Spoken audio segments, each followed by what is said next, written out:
네, 안녕하세요, 여러분. 가을바람입니다. 오늘은 양자 컴퓨터 주식 기업 비교 분석 2부 재개해 보도록 하겠습니다.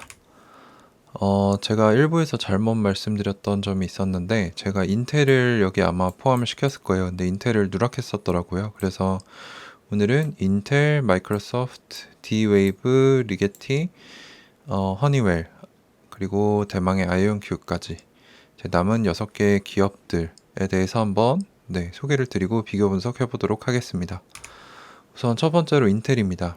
인텔은 이제 인텔랩스라는 단체를 운영하고 있는데, 여기에서 이제 양자 컴퓨팅 생태계를 운영을 하고 있는데, 산업계뿐만 아니라 여러 대학들, 학계까지 전반에 걸치고 있다고 합니다.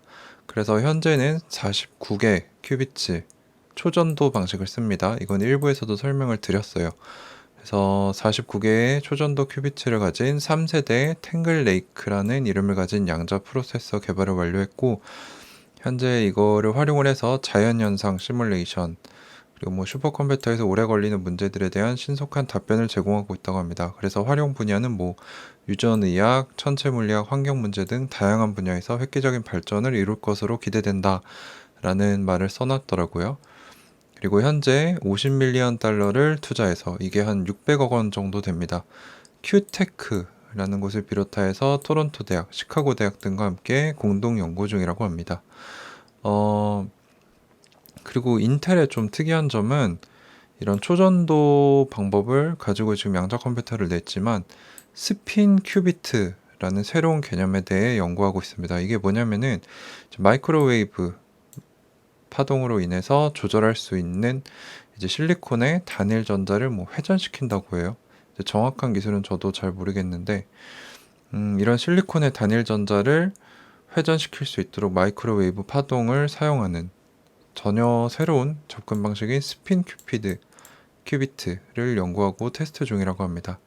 근데 이제 스핀 큐비트는 초전도 큐비트보다는 높은 온도를 허용하기 때문에 조금 더 그런 환경 유지하는 게 조금 더 쉽고 비용이 덜 들 수도 있을 것 같고, 부피도 더 작아질 수 있겠죠.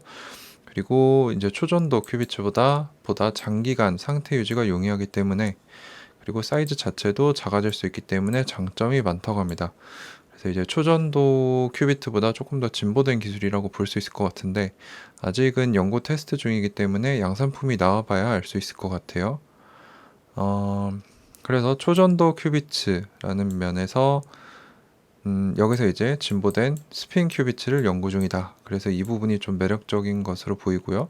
기술력에서는 이제 뭐 앞에 설명드렸던 초전도 큐비트를 사용하는 기업들보다는 조금 더 다양한 시도를 하고 앞서가고 있는 게 아닌가라고 결론을 내려봤습니다. 다음은 마이크로소프트입니다. 그래서 빠르고 안정적인 양자 비트 생성을 약속하는 신물질인 마이오라나 페르미온이라는 이런 특이한 이름을 가진 물질을 사용해서 양자 컴퓨터 개발에 집중 중이었는데, 이제 이 마이오라나 페르미온이라는 물질은 물질과 반물질 경계선에 있는 특수한 입자라고 합니다. 근데 큰 문제가 있었더라고요. 책임 연구원이 마이오라나 페르미온을 구현했다는 논문을 발표를 했었는데, 3년 후 재실험을 했는데 재발견에 실패해서 기존 논문을 철회했습니다.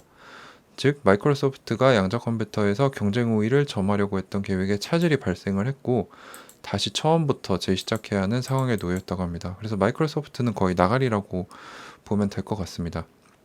근데 이 외에 이제 아주어 퀀텀 및 양자 개발 키트를 사용해서 양자 소프트웨어, 하드웨어 및 솔루션에 이제 다양한 개발자들이나 고객들이 액세스할 수 있도록 해줘서, 여기서 이제 허니웰, 아이온큐, 퀀텀 서킷, 원큐빗, 마이크로소프트 토시바 등의 이런 양자 하드웨어, 소프트웨어의 클라우딩 서비스로 사용할 수 있는 이런 아주어 퀀텀이라는 서비스를 제공하고 있습니다. 즉, 양자 컴퓨팅을 제공하고 있는 서비스를 지원하고 있지만, 이 외에도 뭐 2017년에 양자 컴퓨팅에 특화된 자체 프로그래밍 언어인 큐샵을 공개하였고, 많은 개발자들이 양자 컴퓨팅을 경험할 수 있도록 유도 중이다. 하지만 나가리가 됐다. 그래서 비슷한 덩치의 대기업들 또는 새로 치고 올라온 스타트업들에 비해서는 기술력이 한참 뒤처졌습니다. 뭐 뭔가 만회하기 위해 노력은 하고 있겠지만, 제가 보기엔 마이크로소프트는 나가리인 것 같아요. 그리고 이제 많은 분들이 궁금해하시는 D-Wave입니다. 그래서 양자 컴퓨팅 시스템부터 해서 뭐 소프트웨어, 하드웨어, 서비스 개발까지 해서 유일한 풀스택 제공업체입니다. 그래서 세계 최초 양자 컴퓨터 상용 공급 업체인데 제가 왜 물음표를 쳐놨는지는 뒤에서 말씀을 드릴게요. 근데 이제 구체적으로 이 회사에서 사용하는 기술은 양자 컴퓨터라기보다는 양자 어닐링 양자 컴퓨터입니다. 그리고 게이트 모델 양자 컴퓨터 모두를 개발하는 유일한 회사라고 하는데 이제 이 회사 제품으로 어드밴티지라는 양자 어닐링 양자 컴퓨터가 있습니다. 그래서 5000 큐비트가 아닐 거예요. 제가 잘못 쓴 것 같은데 양자 볼륨을 가지고 있고 15큐비트의 연동성, 뭐 물류, 금융, 약물 개발, 결함 감지, 공급망 관리 등 광범위한 사용 사례를 보여 중이다. 그리고 립이라는 서비스가 있는데 아까 앞에 아주어 퀀텀과 비슷하게 양자 클라우드 서비스입니다. 그래서 개발자들이 양자 애플리케이션 환경에 접속을 해서 다양한 뭐 애플리케이션도 구축해보고 실험도 해보고 할 수 있는 파이썬으로 돼 있다는 점이 특징이더라고요. 그리고 오션이라는 게 있는데 이거는 이제 툴이에요. 툴. 개발할 수 있는 툴이라서 뭐 D-Wave의 소스들이 모여있는 GitHub나 이 위에 방금 말씀드린 립에 접속해서 사용할 수 있는 개발 툴입니다. 그래서 칩 제조, 시스템 개발, 오픈소스 개발 도구까지 이르기까지 종합적인 제품 서비스를 제공을 하는데 문제가 뭐냐면 이제 세계 최초 상용화된 양자 컴퓨터라고 얘기를 하는데 양자 어닐링이라는 기술을 썼습니다. 근데 이게 뭐냐면은 금속을 뜨겁게 했다가 천천히 식히다 보면 금속의 내부 구조가 바뀌었다가 급격하게 바뀌었다가 안정적으로 바뀐다는 어닐링 현상을 차용해서 한 거라는데 이 방식에 대해 많은 과학자들이 또는 기업들이 의구심을 가지고 있습니다. 다양한 실험들을 했었는데 이 양자 어닐링 컴퓨터가 현재 쓰이고 있는 기존 PC보다도 성능이 좋지 않다는 발표가 있습니다. 그래서 특수한 목적에는 뛰어난 성능을 발휘하고 있지만 이런 제너럴한 필드에서는 성능이 좋지 않다는 얘기들이 많던데요. 그래서 양자 중첩 현상을 사용하는 우리가 흔히 말하는 양자 컴퓨터와는 정의 자체가 다르기 때문에 양자 컴퓨터라고 얘기하기는 좀 어려울 것 같고 양자 컴퓨터만큼의 확장성 또는 속도 이런 성능을 따라갈 수 없기 때문에 D-Wave는 조금 양자 컴퓨터 업체라고 하기는 어려울 것 같습니다. 그래서 이런 양자 어닐링을 사용한다 이러한 큰 차이점 있다는 것을 기억을 하셔야 될 것 같습니다. 그리고 최근에 어저께인가요? 2021년 10월 6일 스펙주인 SNII와 합병을 발표한 리게티입니다. 그래서 여기도 마찬가지로 칩 디자인, 하드웨어부터 뭐 운영체제, API, 언어, 툴 등 종합 서비스 제품을 제공하는 업체인데 초전도 방식을 사용하고 있습니다. 현재 아스펜 8이라는 제품까지 나왔는데 31 큐비츠급까지 개발을 했다고 해요.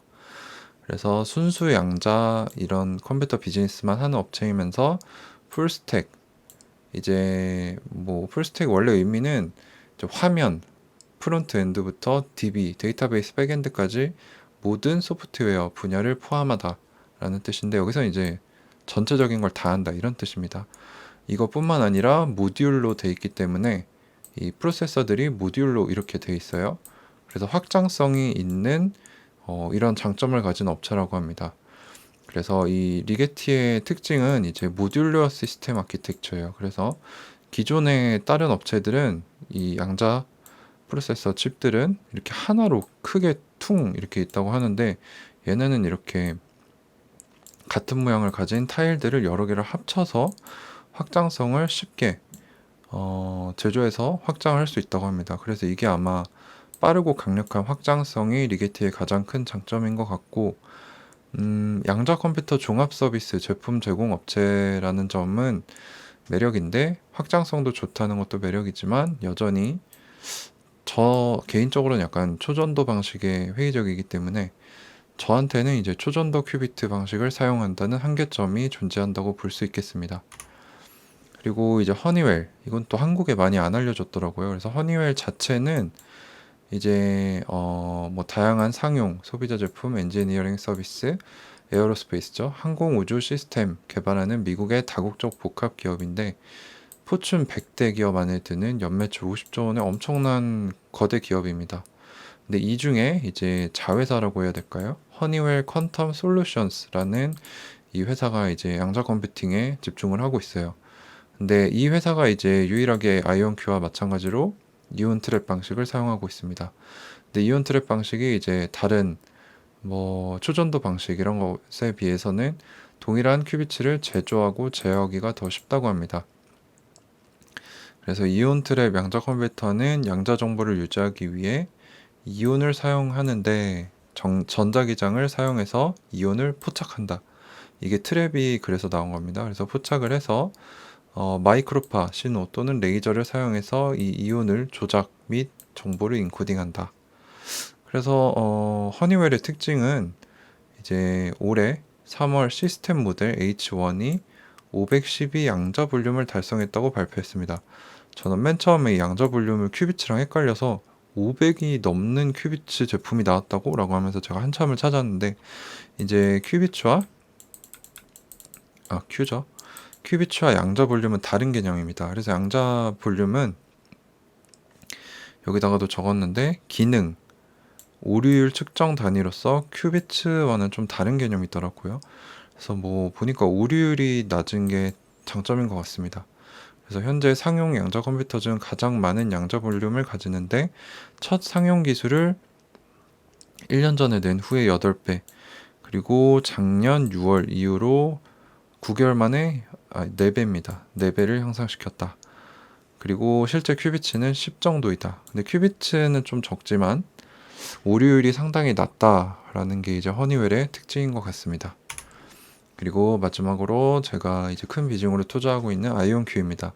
마찬가지로 이온 트랩 방식을 사용하는데 지금 이온 트랩 방식을 사용하는 업체들 중에서는 큐비츠가 제일 많습니다. 32 큐비츠이고 뭐 본인들 말로는 최소 에러율이라고 해요. 그래서 앞에 아까 허니웰이 이제 512 양자 볼륨이라고 했는데 얘네들은 이제 아직 실용화는 안 된 것 같은데 구현은 안 된 것 같은데 400만 양자 볼륨까지 가능하다. 이거 아마 허니웰을 의식을 해서 쓴 말인 것 같습니다. 그래서 2021년 초 AWS 브라켓, 마이크로소프트 아주어 퀀텀에서도 클라우딩 서비스를 이제 제공을 하고 있고 이제 이온 트랩 방식에 대해서 좀 더 자세히 설명을 해줬는데 이테르뷴이라는 히토류 금속에서 정밀 레이저를 사용해서 이 금속을 깨는 거예요. 그래서 그 안에 외부 전자를 제거해서 정기적 성질을 가진 이온으로 만듭니다. 그리고 이거를 빛과 자기장으로 조절해서 이제 정보를 트랜스퍼하는 기술이겠죠. 그래서 향후 1년에서 15개월 안에 32 큐비츠인 거를 50에서 60 수준으로 2배 정도로 개발을 할 예정이라고 합니다. 그리고 뭐 아이온큐에 대해서는 제가 아예 영상을 새로 제작을 했기 때문에 그거를 제가 이 오른쪽 위에 이쪽에 카드를 뜨게 하겠습니다. 그걸 참고하시면 좋을 것 같고 제가 마지막으로 정리하고 싶었던 내용은 이제 이온 트랩 방식과 초전도체 방식 이 두 개가 이제 양자 컴퓨팅의 두 가지 메이저 기술인데 그걸 좀 비교를 해봤어요. 그래서 이온 트랩 방식은 초전도체 방식보다 좀 더 스테이블합니다. 안정적이고 이런 큐비트들끼리의 연결이 좀 더 견고하고 잘 된다고 해요. 그 말인즉슨 더 길고 복잡한 알고리즘 해결이 가능하고 오류 수정이 좀 더 쉽고 그리고 무엇보다 초전도체에서 사용하는 초저온이 필요가 없기 때문에 그런 뭐 거대한 냉장고 뭐 이런 막 같은 게 필요가 없어서 상온이 가능하기 때문에 비용이 덜 든다. 근데 이제 레이저를 사용해서 뭐 확장성을 늘리는 것에 문제가 있다고 해요. 그래서 이런 확장성 문제가 있고 여기서 속도 자체는 초전도체 방식이 더 빠르다고 합니다. 하지만 이온 트랩 방식이 오류 수정은 좀 더 쉽다는 거. 뭐 이런 장단점이 있습니다. 그래서 사실 무엇이 더 좋다 나쁘다라고 보기는 어려운데 저는 개인적으로 이온 트랩 방식이 조금 더 유망하지 않나라고 생각을 하고 있고요. 일단 양자 컴퓨터는 모든 전문가들이 다 동의하는 게 극초기 단계라고 합니다. 그래서 뭐 실용적으로 되기까지 뭐 누구는 5년에서 10년을 예상하는데 또 15년에서 20년을 예상하시는 분들도 많더라고요. 그래서 제가 아이온큐에 대해서 내리는 결론은 이온 트랩 방식, 초전도체 방식의 우열을 가리기는 어렵지만 이온 트랩 방식에서 1등은 아이온큐다. 그래서 이온 트랩 방식이 만약에 주도하게 된다면 아이온큐가 커질 수밖에 없다. 또는 뭐 이런 큰 기업들에서 아이온큐를 인수할 수밖에 없기 때문에 오랫동안 매수해서 홀딩하고 있으면 큰 수익을 거둘 수 있지 않을까라는 기대감에 저도 아이온큐에 꽤 큰 비중을 들여서 투자하고 있습니다. 네, 그래서 양자 컴퓨터 주식 기업 비교 분석 오늘로 이렇게 2부로 간단하게 맞춰보겠습니다. 네, 리서치 상당히 많이 했는데 내용이 이제 한국 사이트에는 거의 없고 영어로 돼 있는데 단어 자체도 어렵고 이 기술 자체도 이해하기가 어려워서 제가 할 수 있는 한 최선을 다해봤습니다. 네, 유익한 영상이셨으면 좋을 것 같고요. 여기서 영상 마치도록 하겠습니다. 네, 감사합니다. 가을바람이었습니다.